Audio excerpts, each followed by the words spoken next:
सावित्री और सत्यवान का परिचय।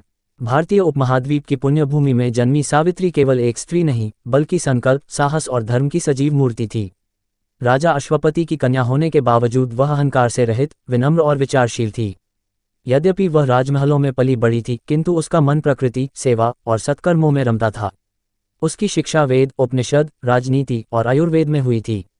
जब विवाह योग्य आयु में पहुंची तो राजा अश्वपति ने उसके लिए उत्तम वर खोजने का प्रयास किया, किंतु कोई भी राजकुमार उसके तेज और गुणों की समता नहीं कर पाया। तब राजा ने अपनी पुत्री से कहा, पुत्री, तू गुणों में सर्वोत्तम है। तू स्वयं जाकर ऐसा वर चुन जो न केवल तुझे प्रिय हो, अपितु तेरा धर्मसंगिनी बनने के योग्य हो। सावित्री ने पिता की आज्ञा को स्वीकारा और अपने गुरु तथा सहायिकाओं के साथ तीर्थों और आश्रमों की यात्रा आरंभ की। एक दिन वह तपोवन की ओर निकली, जहां मुनियों का वास था। वहीं एक विशाल वटवृक्ष के नीचे उसने एक युवक को देखा जो लकड़ियां काट रहा था। उस युवक के चेहरे पर विलक्षण तेज था, उसके नेत्रों में करुणा, उसकी भुजाओं में बल और उसके मन में सेवा का भाव स्पष्ट दृष्टिगोचर था। वह युवक था सत्यवान। सत्यवान का परिचय। सत्यवान का जन्म राजा द्युमत्सेन के यहाँ हुआ था। राजा द्युमत्सेन शूरवीर और धर्मपरायण थे, किंतु समय के चक्र ने उन्हें भी न बख्शा। एक युद्ध में पराजय और नेत्रहीनता के कारण उन्हें अपना राज्य छोड़ना पड़ा। वे वनवास को चले गए और वहां अपने पुत्र के साथ कुटिया में रहने लगे। सत्यवान ने बचपन में ही राजसी वैभव का त्याग देखा। वनवास की कठोरता को सहते हुए भी वह अपने अंधे माता पिता की सेवा करता रहा। नित्य प्रातः वह वन में लकड़ी काटता, औषधियां एक करता और अपनी माता को गीत सुनाकर शांति देता।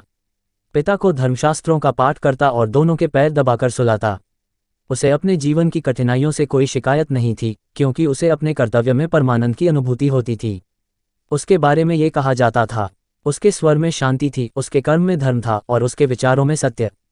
इसीलिए वह सत्यवान कहलाया। सावित्री ने जब सत्यवान को देखा तो पहले पहले उसकी वेशभूषा और वनवासी जीवन ने भ्रम उत्पन्न किया, किंतु जब उसने उसके माता पिता की सेवा, उसके मनोबल और शुद्ध भावनाओं को जाना तो उसे अपने मन में एक गुणाकर्षण का अनुभव हुआ।